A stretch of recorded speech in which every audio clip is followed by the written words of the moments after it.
ನಮಸ್ಕಾರ. ಇದು ಚಾಮರಾಜನಗರ ಜಿಲ್ಲೆ ಪಾಲಿಟೆಕ್ನಿಕ್ ಆಪೋಸಿಟ್ ಇರೋ ಎಮ್ಆರ್ ಮೋಟಾರ್ಸ್ TVS ಮೋಟಾರ್ಸ್. ಇದು ಇಲ್ಲಿ ಯಾರೂ ಎಕ್ಷನ್ ಮೇಲೆ ಗಾಡಿ ಹಾಕಕ್ಕೆ ಹೋಗ್ಬೇಡಿ ಮತ್ತು ಗಾಡಿ ಖರೀದಿ ಮಾಡೋಕೆ ಹೋಗ್ಬೇಡಿ. ಯಾಕೆಂದರೆ ಇಲ್ಲಿ ಮ್ಯಾನೇಜರ್ ಆಗಿಸ್ಬಿಟ್ಟು ಇಲ್ಲಿ ಓನರ್ಗಳಾಗ್ಬಿಟ್ಟು ಇವರೆಲ್ಲ ಕಳ್ಳರು. ನಿಮ್ಗೆ ಯಾವುದೇ ಥರ ಬಿಲ್ಗಳನ್ನ ಕರೆಕ್ಟಾಗಿ ಕೊಡ್ತಾಯಿಲ್ಲ. ಬಿಲ್ ಕೇಳೋಕೆ ಹೋಗ್ತು ಅಂತಂದರೆ ಪೊಲೀಸವ್ರು ಕರೀರಿ ಅಂತ ಹೇಳ್ತಾರೆ. ಯಾಕಂದ್ರೆ ನೀವು ಪೊಲೀಸರು ಅಂದರೆ ಭಯ ಪಟ್ಕೊಂಡು ಓಡೋಗ್ಬಿಡ್ತಾರೆ ಅಂತಬಿಟ್ಟು ಇವರು ಪೊಲೀಸವ್ರು ಕರೀರಿ ಅಂತ ಹೇಳ್ಬಿಟ್ಟು, ಮತ್ತು ಇವರು ಗಾಡಿ ಹಾಕೋದೇ ಒಂದು ರೇಟು, ನಾವು ಕರೀಸೋರು ಅವರೇ ಅದಕ್ಕೆ ಸಂಬಂಧಪಟ್ಟ ಹಾಗೆ ಲೋನ್ ಮಾಡೋ ಅಂಥ ಬ್ಯಾಂಕ್ಗಳವ್ರನ್ನ ಕರೆಸಿಸ್ಬಿಟ್ಟು ಕಮಿಷನ್ ಹೊಡಿತಿದ್ದಾರೆ. ಕಮಿಷನ್ ಯಾವುದಾರನಪ್ಪ ಅಂತಂದರೆ RTO ಖರ್ಚು ನಗರದಲ್ಲಿ 2,500 ರೂಪಾಯಿ ಇದ್ದರೆ ಇವರು 12,000 ರೂಪಾಯಿ 11,000 ರೂಪಾಯಿಗೆ ಬಲಿತಿದ್ದಾರೆ. ಇನ್ಶೂರೆನ್ಸ್ ಬಂದು ನೀವು ಯಾವುದೇ ಇದು ಇನ್ಶೂರೆನ್ಸ್ ಆಫೀಸ್ಲಾದ್ರೂ ಬರೋದೇ ನಮಗೆ ಆಟೋಗೆ 5,000 ರೂಪಾಯಿ. ಇವ್ರು ಏನು ಹಾಕಿದ್ದಾರೆ 10,000 ರೂಪಾಯಿ ಇನ್ಶೂರೆನ್ಸ್ ಹಾಕಿದ್ದಾರೆ.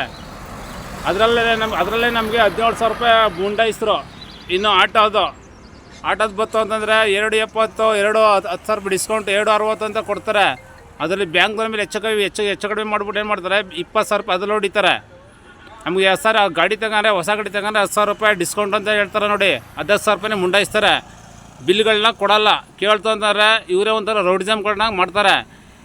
ಯಾಕಂದರೆ ಇಲ್ಲಿ ಭಾಳ ಸುಮಾರು ಜನ ಗಾಡಿಗಳು ಹಾಕಿದ್ದಾರೆ. ಈಗ ನೀವು ಮೈಸೂರು ಬೆಂಗಳೂರು ಕಡೆ ಎಲ್ಲ ನೋಡ್ತಿರ್ಬೋದು, ಪಿಂಟು ಆಮೇಲೆ ಯಾವುದೇ ಪಾರ್ಟ್ಸ್ಗಳು ತಗೊಂಡ್ಬಂದು ಮಡಗಿಲ್ಲ ನೋಡಿ. ಅಲ್ಲಿ ಕುಲ್ಲ ಓಪನ್ ಇದೆ. ಯಾಕಂದರೆ ಇವರು ಸಾಮಾನ್ಯವಾಗಿ ಇವರು ಒಂಥರ ಫ್ರಾಡ್ ನನ್ನ ಮಕ್ಕ ಅಂತ ಹೇಳೋಕ್ಕೆ ಇಷ್ಟಪಡ್ತೀನಿ ನಾನು. ಜನಗಳ ಜೊತೆಲಿ ಆಟ ಆಡ್ತಾಯಿದ್ದಾರೆ ಇವರು. ಆಟೋ ಡ್ರೈವರ್ಗಳು ಇಲ್ಲಿ ಎಚ್ಚರಿಸ್ಕೋಬೇಕು. ನೀವು ಯಾವುದೇ ಖರೀದಿ ಮಾಡಬೇಕಾದ್ರೂ ಫಸ್ಟು ಅವ್ರ ಹತ್ರ ಬಿಲ್ಗಳು ಕಲೆಕ್ಟ್ ಮಾಡಿ. ಈಗ ನೋಡಿ ನನಗೆ ಬಿಲ್ ಕೊಟ್ಟಿಲ್ಲ. ಕೇಳೋಕೆ ಹೋದಕ್ಕೆ ನೀ ಯಾರನ್ನ ಕೇಳ್ಕೊಂಬತ್ತೀಯಪ್ಪ, ಸ್ಟೇಷನ್ಗೆ ಹೋಗು, ಕೋರ್ಟ್ಗೆ ಹೋಗು ಅಂತ ಹೇಳ್ತಾರೆ. ಯಾಕಂದರೆ ಕೋರ್ಟು ಸ್ಟೇಷನು ಏನು ಇವ್ರ ಅಪ್ಪನ ಮನೆ ಆಸ್ತಿನ, TVS ಶೋರೂಮ್ನವ್ರು ಅಪ್ಪನ ಮನೆ ಆಸ್ತಿನ ಪೊಲೀಸವರು ಇವ್ರು ಹೇಳ್ದಂಗೆ ಬರೋಕ್ಕೆ ಏಕಳಿ ಇವರು ಆ ಥರ ಇಲ್ಲಿ ಅನ್ಯಾಯ ನಡೀತಿದೆ. ಕೇಳೋರು ದಿಕ್ಕಿಲ್ಲ.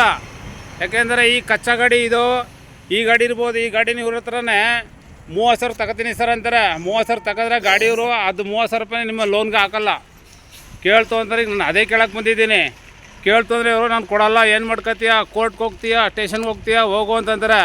ಯಾವನ ಕಿದೋ ನನ್ನ ಮಕ್ಕ ತಗೊಂಬತ್ರ 6,000 ರೂಪಾಯಿ 7,000 ರೂಪಾಯಿ ಗಾಡಿನ ತಗೊಂಬಂದಿಲ್ಲಿ ಎಕ್ಸ್ಚೇಂಜ್ ಮೇಲೆ ಹಾಕ್ತೀನಿ ಅಂತಾರೆ. 20,000 ರೂಪಾಯಿ ಹಾಕ್ಕೊಡ್ತೀನಿ ಸರ್ ಇಲ್ಲಿಗೆ ಅಂತಾರೆ. ಅದು 20,000 ರೂಪಾಯಿನ ಮುಂಡಾಯಿಸಿರ್ತಾರೆ. RTO ಖರ್ಚು ಬಂದ ಹೇಳ್ದಲ್ಲ 2,500 ರೂಪಾಯಿ 15,000 ರೂಪಾಯಿ ಇಲ್ಲಿ ಹಾಕಿರ್ತಾರೆ. ಈಗ ನಾನು ಅದನ್ನೇ ಕೇಳೋಕೆ ನಾವು ಹೋಗ್ದಕ್ಕೆ ಸ್ಟೇಷನ್ಗೆ ಹೋಗಿ ಕಂಪ್ಲೇಂಟ್ ಮಾಡಪ್ಪ, ಲೋನ್ನವ್ರು ನಾನು ಕರ್ಸಲ್ಲ, ಲೋನ್ನವರು ಇವರೇ ನಾನು ಕರ್ಸ್ಬಿಟ್ಟು ಲೋನ್ ಮಾಡಿಕೊಟ್ಟಿದ್ದು. ಇವ್ರು ಏನೇ ಮಾಡಿದ್ರು ಲೋನವರು ಇವರು ಇಬ್ಬರು ಶಾಮೀಲಾಗಿ ಆಟೋ ಖರೀದಿ ಮಾಡಬೇಕಾದ್ರೆ ಒಂದು ಲೆಕ್ಕ ಹೇಳ್ತಾರೆ. ಖರೀದಿ ಆಗಿ ಲೋನು ನಮ್ಮ ಹೆಸ್ರಿಗೆ ಆದಮೇಲೆ ಅಲ್ಲಿ ಇನ್ನೊಂದು ಥರ ಬಂದಿರುತ್ತೆ, ಚಾಟ್ ಬಂದಿರುತ್ತೆ. ಆಮೇಲೆ ಈಗ ನಾವು ಸರ್ವಿಸ್ಗೆ ಅಂತ ಬಂದಾಗ ನೋಡಿ ನೀವು ನೋಡ್ಬೋದು, ಬರೀ ಟೂಲ್ಸ್ ಮಾತ್ರ ಕಾಣ್ತಿದೆ. ಪಾರ್ಟ್ಸ್ಗಳು ಏನೂ ಇಲ್ಲ ಇಲ್ಲಿ. ಸ್ಪೇರ್ಸ್ ಪಾರ್ಟ್ಸ್ಗಳು ನಮ್ಗೆ ಬೇಕಾದಾಗ ಇಲ್ಲ. ಕೇಳ್ತು ಅಂತಂದರೆ ಇವತ್ತು ಹೇಳ್ರಿ ನಾಳೆ ತರಿಸ್ಕೊಡ್ತೀನಿ, ಹೆಚ್ಚಿಗೆ ಮಾತ್ರ ಸ್ಟೇಷನ್ಗೆ ಹೋಗ್ರಿ ನೋಡಿ. ಇವರೆಲ್ಲ ಮ್ಯಾನೇಜರ್, ನನ್ನ ಗಾಡಿ ಕೊಟ್ಟು ಮ್ಯಾನೇಜರ್ ಇನ್ನೊಬ್ಬರು ಇದ್ದರು. ಮ್ಯಾನೇಜರು ಇದಕ್ಕೆ ಎಂಪ್ಲಾಯ್ಮೆಂಟ್ ಇನ್ನೊಬ್ರು ಇದ್ದರು. ಹೊಸ್ದಾಗಿ ಬಂದಾಗ ಹೊಸ ಶೋರೂಮ್ಗಳು ಓಪನ್ ಆದಾಗ ಹಿಂಗೆ ಇದ್ದದ್ದು. ಏನೂ ಇರಲಿಲ್ಲ. CC ಕ್ಯಾಮ್ರಲ್ಲಿ ಇರಲಿಲ್ಲ, ವಿತೌಟ್ ಈ ಟೂಲ್ಸ್ಗಳು ಏನೂ ಇರಲಿಲ್ಲ. ಪಾಪ ಇವ್ರುಗಳು ಇರಲಿಲ್ಲ, ಅವ್ರು ಬೇರೆಯವ್ರು ಇದ್ದದ್ದು. ಈಗ ಯಾವನೋ ಒಬ್ಬ ಗುಜ್ರಿಗಾಕ ಗಾಡಿ ತಗೊಂಬಂದು 20,000 ರೂಪಾಯಿ ಕೊಡ್ತೀನಿ ಅಂದಾಗ ಅವ್ರು ಖುಷಿ ಪಟ್ಬಿಟ್ಟು ಗಾಡಿ ತಗೋತಾರೆ.